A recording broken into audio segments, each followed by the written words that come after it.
Para os criadores do filme Homem de Ação, Lúcio Urtubia foi uma referência para os libertários e anarquistas.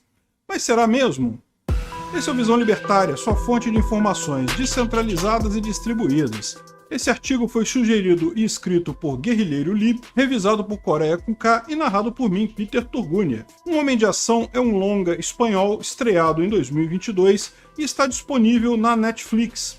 O filme relata boa parte da vida de Lúcio Urtubia, um anarquista que ficou conhecido como Robin Hood. Segundo a obra cinematográfica, ele se tornou uma referência a novas gerações de anarquistas e libertários. Mas será que isso é verdade? O filme é baseado numa história real. O enredo é muito bom, sendo simultaneamente intrigante e divertido. Infelizmente, a obra não tem apenas esse objetivo. Ela visa passar uma ideia bastante perigosa, diga-se de passagem, sobre os libertários. Claramente, o filme passa vários conceitos esquerdistas, tais como a vítima social, o bandido bom, a esquerda agindo pelo bem maior. Ou seja, nada realmente novo, mas existe um agravante. Ele sugere que anarquista e libertários podem ter a mesma fonte de inspiração, que são influenciados pelas mesmas ideias. No longa, Lúcio, como já mencionado, é um anarquista, além de pedreiro, falsificador, assaltante de banco, chefe de quadrilha, entre outros afazeres. Realmente muito inspirador. Infelizmente, não temos como fazer o ponto libertário desse filme sem um spoiler, sem contar uma parte da história. Então, se você quer ver o filme e não quer ter spoilers, recomendamos que você pare por aqui. Se você já viu o filme ou não se importa tanto assim com spoiler, saiba que a gente vai dar só uma visão geral sem entrar em detalhes por aqui, ok? Então, está dado o aviso de spoiler.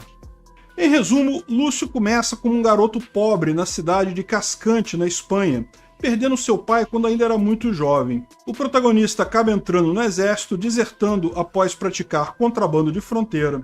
Depois se muda para Paris, cidade onde mora sua irmã. Na capital trabalhou como pedreiro e posteriormente entrou em um grupo anarquista, praticando assalto a bancos para patrocinar as atividades do bando. Após os assaltos, começou a falsificar dólares e cheques de viagem, método de pagamento bem popular e utilizado antes dos cartões de crédito e débito. Durante essa história conturbada, sempre movido por seus ideais anarquistas, bolou um plano para quebrar a economia dos Estados Unidos com falsificação de dólares. Seu projeto foi tão interessante que chegou a conversar com Che Guevara, o queridinho dos esquerdistas. Entretanto, ao colocar seu plano em ação, é preso por falsificação. Próximo ao fim do filme, Lúcio Urtubia consegue, com a sua esperteza, sair incondicional da segunda prisão. Foi nesse momento que ele ficou conhecido como Robin Hood, ou o bandido bom, por roubar dos bancos ricos e dar o dinheiro para os pobres. Claro, como visto no filme, o dinheiro para os pobres era dividido em 3 partes iguais. Uma para os agentes envolvidos no crime, uma para as atividades anarquistas e uma última para a família dos companheiros presos, ou seja, embora diga agir em prol dos pobres, suas ações só beneficiaram o seu próprio movimento. No fim de todas essas desventuras, Lúcio consegue um acordo com o Citibank, o banco que ele fraudava com seus esquemas de cheque de viagem. No acordo, ele devolve a placa de impressão utilizada nas fraudes em troca de ficar livre e, logicamente, rico. Assim, no final, um bom acordo faz com que tanto o sistema quanto o esquerdista saiam ganhando. Isso é uma surpresa para você? Lúcio, por fim, se muda para a Bolívia, onde, segundo os créditos do filme, teve seus felizes para sempre, divorciando-se de sua esposa e continuando seu trabalho como pedreiro e anarquista. Lá foi onde ele virou escritor, lançando 2 livros, e também onde faleceu em 2020. Bem, agora que terminamos de contar o resumo da história, falemos sobre suas ideias e o fato delas estarem atreladas a libertários. Mas antes, é importante ter em mente as principais diferenças entre nós, libertários, e a nossa contraparte da esquerda, os anarquistas. Libertários pregam sim o fim do Estado, salientando que toda a propriedade deve ser privada, e que as leis e as normas sociais devem advir de contrato privado de mútuo consentimento, tudo que for além da ética libertária, que é o mínimo ético. Os anarquistas pregam o fim do Estado também, mas defendem a ideia de que todas as propriedades devem ser coletivas. As leis e normas sociais para eles deveriam ser as mesmas para todos os indivíduos da sociedade. Entretanto, de maneira coercitiva, tal como é feito no Estado atualmente. No filme, os vilões não são bem caracterizados, não são mostrados de maneira clara o suficiente como seres malignos, por serem também as vítimas dos crimes do protagonista. Os vilões são o governo na forma de policiais e o sistema bancário na forma de banqueiro do Citibank, que pressiona a polícia para caçar Lúcio. Podemos admitir que temos, nesse ponto, algo em comum entre anarquistas e libertários. Temos os mesmos inimigos: o governo, o sistema financeiro, suas moedas fiduciárias. Talvez por isso a sociedade atual pareça não entender a diferença entre anarquistas e libertários, partindo para a pior das suposições de que somos iguais, ou no mínimo, semelhantes. O protagonista é claramente representado como um grande herói, uma vítima da sociedade, um homem de caráter, de palavra, de ação, sempre movido por seus ideais dignos. Entre seus métodos de luta contra seus inimigos estão roubo, falsificação de dinheiro, confronto físico direto contra policiais.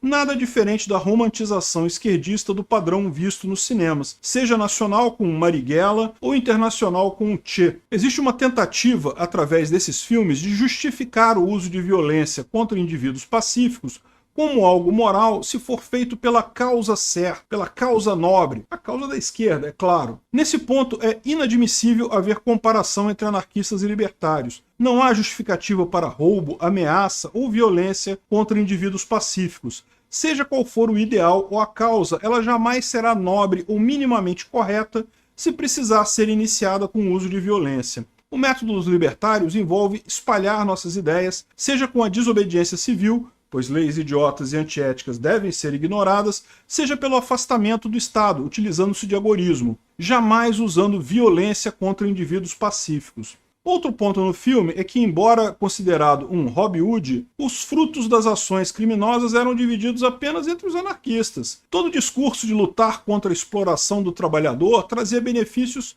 apenas para seus amigos ou seus ideais. Isso não é uma coisa tão incomum assim na esquerda. Muitos esquerdistas agem exatamente dessa forma. Aqui, outra grande diferença entre anarquistas e libertários. O anarquismo, assim como todas as ideologias da esquerda, que pretendem ajudar os pobres, é benéfico apenas para a sua ideologia, para o seu grupo, para os praticantes dela. Os libertários lutam para o fim dos benefícios de governantes, trazendo vantagem para todos os indivíduos, sejam libertários ou não. No fim do filme, ele sai comemorando por vencer o sistema, ganhando uma quantidade de dinheiro não revelada e a sua liberdade. Na mesma cena, o banqueiro declara: "A casa sempre ganha." Por uns poucos trocados, o banco manteve sua atividade intacta, mostrando que tudo terminou bem para o sistema financeiro. Qual foi o sistema que ele ganhou no final das contas? É difícil comparar os resultados dos anarquistas e libertários caso a pessoa tenha uma certa ignorância do que são ambas as correntes de pensamento. Enquanto os anarquistas tentam destruir o sistema financeiro gerando fraudes, os libertários criaram um sistema financeiro paralelo, sem nenhuma violência ou ataque direto. O Bitcoin proporcionou isso, e vemos o estrago que está fazendo em nosso inimigo há alguns anos, sem o uso de violência.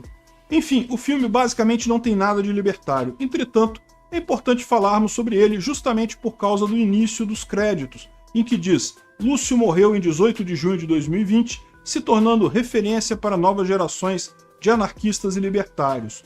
Óbvio que essa frase não gera confusão entre os libertários, ou até mesmo entre os anarquistas.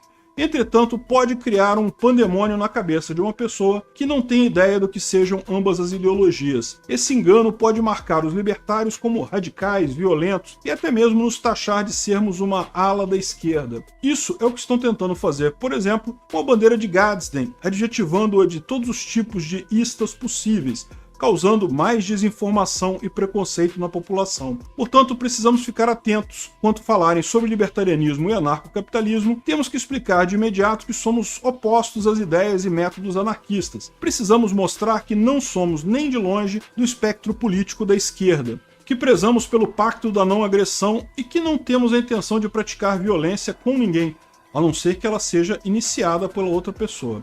Obrigado por sua audiência. Se você gostou desse vídeo, clique no ícone de curtir abaixo e compartilhe o vídeo em sua rede social. Se você deseja ser notificado de outros vídeos, clique em se inscrever e depois no ícone da campainha.